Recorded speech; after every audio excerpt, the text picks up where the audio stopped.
Hey everyone, it's Aila from The Last Stitch. In today's video I want to talk about something that is very important to know about when it comes to sewing with knits, and that is how and when and why to use fusible interfacing to stabilize your garment. Now you may ask, when should I use fusible interfacing on knits? Well, similar to the ways that you would use on a woven garment. So for instance, if you're sewing a collar on a cardigan or a knit jacket, I highly recommend that you use a stretch fusible inside, actually on both sides, to give that great shape to that collar, because if you don't use that, you will usually end up with a collar that collapses. Another great way of using knit fusible is on the placket, the front of the garment. If you're doing a jacket or a shirt, especially if you plan to add buttonholes, you definitely need to stabilize it. So what it looks like on the inside is this, and of course on the outside you can't tell, but it gives some stability and also makes stitching over that piece of fabric so much easier. No wobbly stretch out seams and stuff like that, because that fusible interfacing gives the perfect amount of stability to your knit garment. Other instances where the fusible comes in handy is to stabilize shoulder seams on knit garments, because if you don't stabilize them, they will usually tend to grow while you're sewing that shoulder seam. You don't want that to happen. So getting a fusible on that shoulder piece will definitely make a big difference. So for instance here I used a very light stretch fusible, which adds some stability and some stretch, which is the perfect amount if you're doing stretchy knits. And I also recommend that you check out a video I've done dedicated to this topic, where I show several different ways of using fusibles to stabilize shoulder seam on knits. Of course, link to that video will be in the description section. Now these are the more like classic way of using fusible interfacing, which you can also apply to knit garments, but there are also a few examples where using a fusible knit interfacing can actually make a big difference when it comes to some of the problems that you might encounter when sewing with knits. So to give you an example, if you work with those rather unstable sweater knits, you probably notice that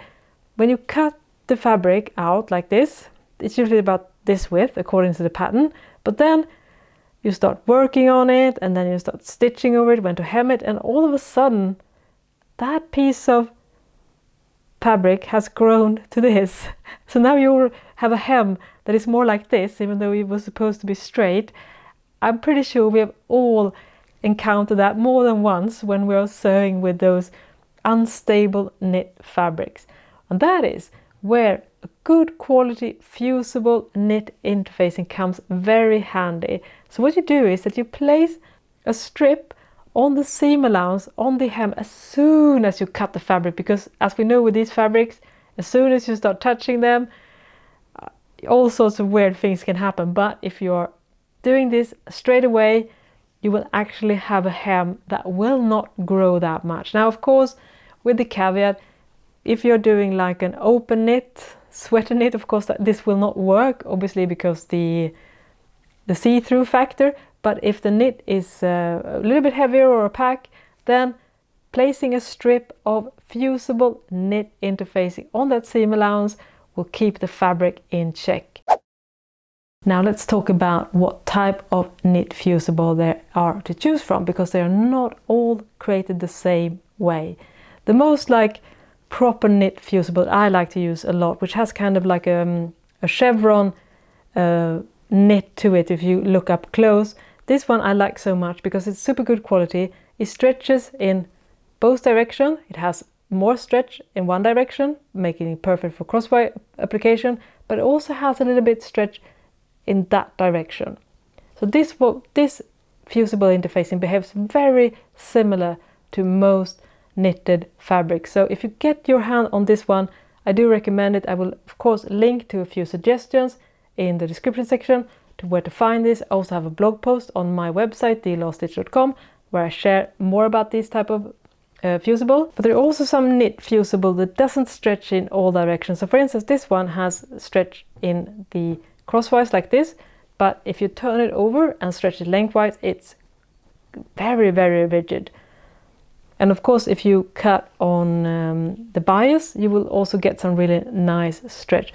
I actually like this a lot for those areas where I don't really need a ton of stretch. I just need some stability crosswise. So for instance, on a hem or a pocket opening, I really like to use this one. Also for collars, I find it excellent. For plackets as well. Again, if you don't really need any lengthwise stretch, this is really good. Remember that it's very, very rigid, so it's a bit of a trade-off, but it's a good fusible interfacing as well. There's also some knit fusible interfacing that are very, very lightweight. So for instance, this one is super thin, so it's great on those areas where you don't want to add a lot of bulk. And if you're using slightly thinner fabric, again, these lightweight are really, really good.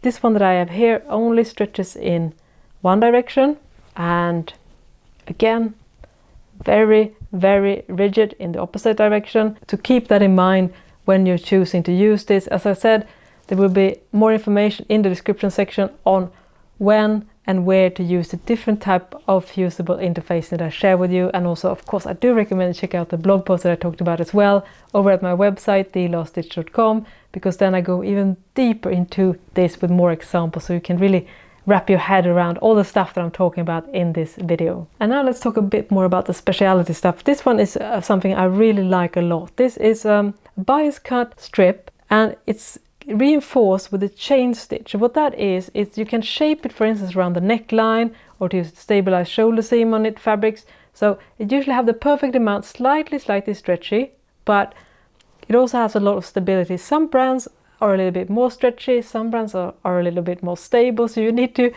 try and see which one works for you. But if you want to stabilize, for instance, a crew neck opening on a cardigan, for instance, or a top, and you're not using some type of neckband, I highly recommend that you use one of these, especially on those more stable fabrics, because it really shapes so well due to the being bias cut and the chain, so you can actually, you know, shape it around like a curve like this.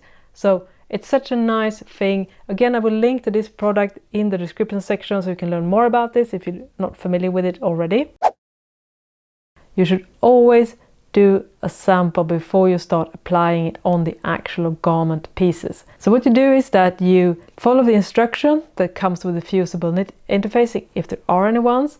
Another thing to remember is that you should use low heat, because both knit fabrics and fusible are quite heat sensitive. And another thing to keep in mind, which I strongly recommend, is that you actually use a pressing cloth between the iron and the fusible interfacing. So that's something I strongly recommend, just to make sure that you protect everything. And another thing that's very important is that you let the fusible set to the fabric. So don't start working on it straight away. Instead, let the glue of the fusible to kind of set with the fabric. There are many opinions on how much, but I would at least let it cool. So maybe let it rest for about 10-15 minutes, perhaps even more.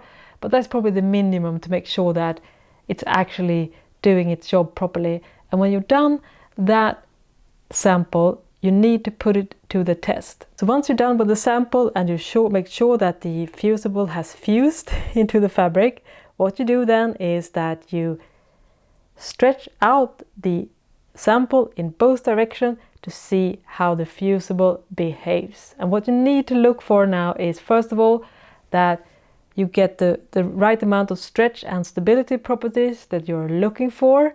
And secondly, to make sure that when you pull that out, you won't get any like wrinkles or gathers and stuff like that, or that the fusible will pop. That's why it's, again, so important to use good quality fusible interface. As with every type of project, you know, good quality stuff makes a big difference. And once you have checked that the fusible interfacing is living up to your expectations and behaves the way it should be, then you can start attaching it to the garment. So these are the bases, but there are a couple of things that are very important to know. First of all, you should not use fusible interfacing on very stretchy 4-way knits. And the reason for that is that there is no fusible on the market that will not pop or create wrinkles or just not stick due to the polyester content of those super stretchy fabrics that you sometimes use, for instance, for activewear. So don't use it for that. As I said, this is the type of fabric you should use for sweater knits, double knit,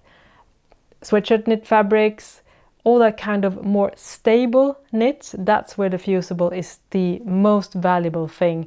And if you've watched this video to the end, I will also share some ideas on how to stabilize those stretchy knits that doesn't really take two Fusible ones. So what you can do instead is to use some type of mesh or net that has a lot of stretch. For instance, this is power net, so it's quite firm, but it also has some stretch. For instance, think about the type of thing that you will find in the backing of bras and stuff like that. This is power net for you. And this is a great thing to use, for instance, if you want to stabilize a waistband on a pair of leggings. If you check out my video on how to sew your best leggings, you can see this method in action. It's absolutely fantastic. It's been a massive game changer. I actually use it for all my leggings. And if you get my Aila leggings sewing pattern, you will also find a tutorial in that pattern instruction on how to use this.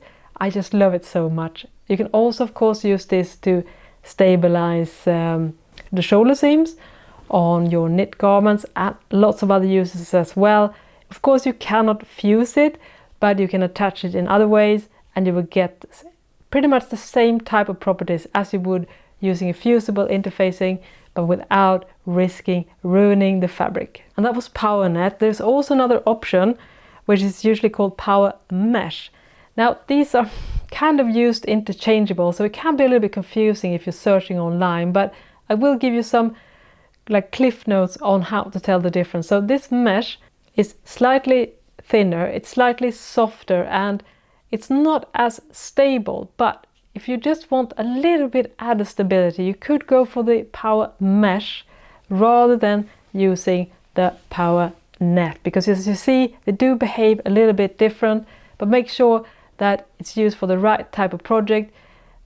The great thing about using the mesh, it's so lightweight, it hardly creates any bulk, but the trade-off is, of course, it doesn't add as much stability as the net does. And finally, another way to add stability to a knit garment without using a fusible interfacing is to rely on clear elastic to stabilize seams and all that kind of stuff that tends to expand. You can use it for necklines, leg opening on a swimsuit or a leotard.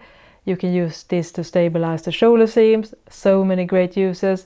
I actually have a video dedicated to all the ways you can use clear elastic in sewing, which I highly recommend that you check out after watching this video to dive even more into this really fascinating topic. So yeah, this was a deep dive into a very specific topic, but I hope that you find this useful, and I can assure you that if you start venturing into this, you will see how the quality of your knit garments will improve by using knit interfacing at the right time. And also, if you have suggestions on brand, where to buy them, all that good stuff, please share in the comment section, because it can be quite hard still to find that good quality knit interfacing. Yes, because I am located in Sweden, I have my sources here, but of course that is not always applicable to other countries, so it would be really awesome to have some great suggestions as well, and I will also link to one or a few of my favorites as well in the description section.